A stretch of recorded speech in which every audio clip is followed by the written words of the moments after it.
Hey and welcome back to a new video, and today we will take a look at a couple of very special graphics cards. ASUS is currently celebrating 30 years of GPU business, and they sent, for example, this GTX 980 in the Gold Edition, which was the special edition for the 20 years anniversary. That also made me realize that the GTX 980 is already 10 years old. Yeah, so today will be a retro special. The Seasonic PX 2200 is currently one of the strongest PSUs available, and it comes with two native PCIe 5.1 connectors, which allows to even hook up natively to RTX 5090. That is perfect for any overclocking system or high-end workstations. I'm also currently running this PSU, and so far I'm really satisfied with its quality and performance. The cables are very flexible, there are also cable comms included, and in addition also a 90-degree ATX 24-pin adapter, which also functions as a PSU tester at the same time. The fan is semi-passive, and even at a high load it is still very quiet. Find all information about this PSU in the link in the description. 1995, ASUS started with the development of their first graphics card, and this one wasn't using an NVIDIA or an AMD GPU, it was using an S3 GPU.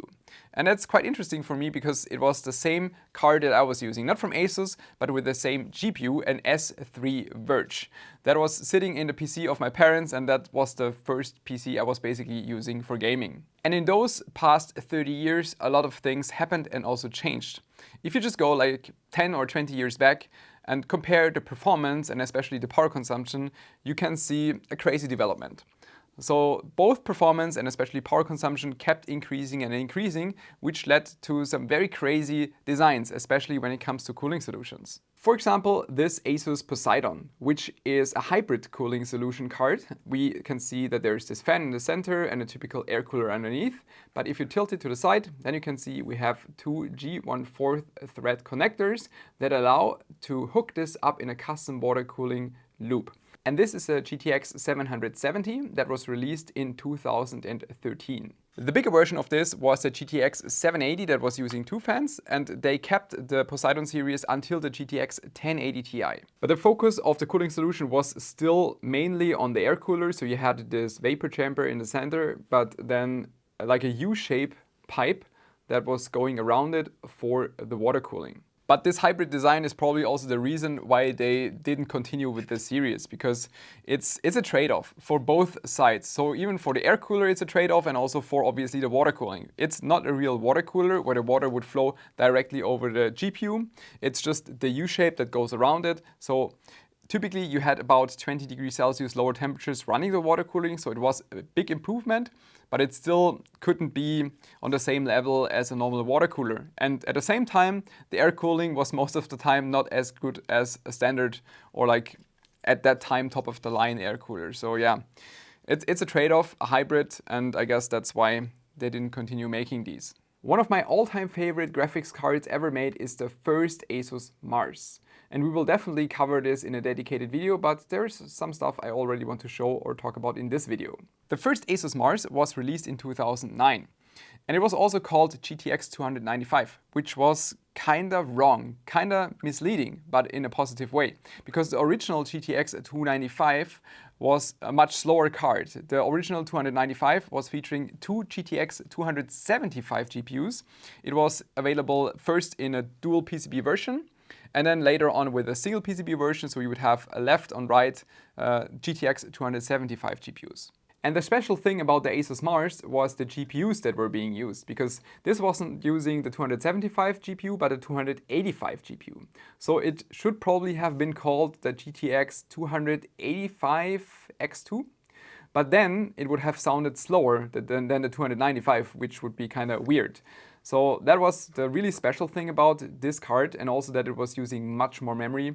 I think the 295 had 896 megabytes and this one had 2 gigabytes. This card was also made at a time when NVIDIA was still cool, when they were open for like special editions. And there was also the Mars 2. We already featured this on our channel. You can look at this video. I think I released it a couple of years ago. And there was even a Mars 3 that was designed, that was shown, I think at Computex one year, but it was never released because at the end, NVIDIA didn't allow the Mars 3 being made. And I think the Mars 3 was also timeline-wise the point when NVIDIA changed from like a nice and cool gaming company into what we have these days. And now we're getting to probably one of the most unknown and most special GPU series ever designed, and those were the ASUS Top Silent cards. The first of them was this one, the GeForce 6600. Prior to the Top Silent series, there was the Silent series of ASUS graphics card, just a bunch of passively cooled cards.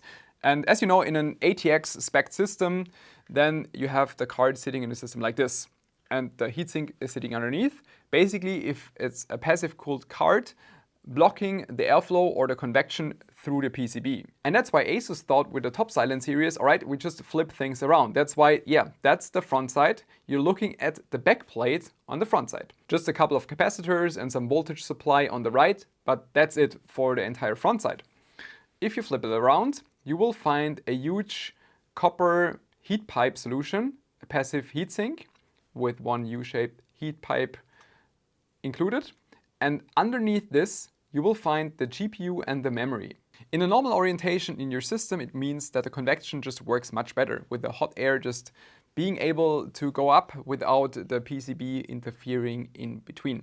According to ASUS marketing back then, they claimed that this is about 10 degrees Celsius better than traditional passive cooled solutions with the heatsink underneath. I have no clue if that's true. I never tested this card. I had it for I don't know how many years, just laying in a drawer, never used it. But yeah, I mean, technically it doesn't follow the ATX specifications, which could lead to compatibility issues. I would still love to see more of those more unconventional solutions because I think it's just kind of cool and neat. But in theory, it could also collide, for example, with the I/O area of your motherboard or also with a CPU cooler that could interfere.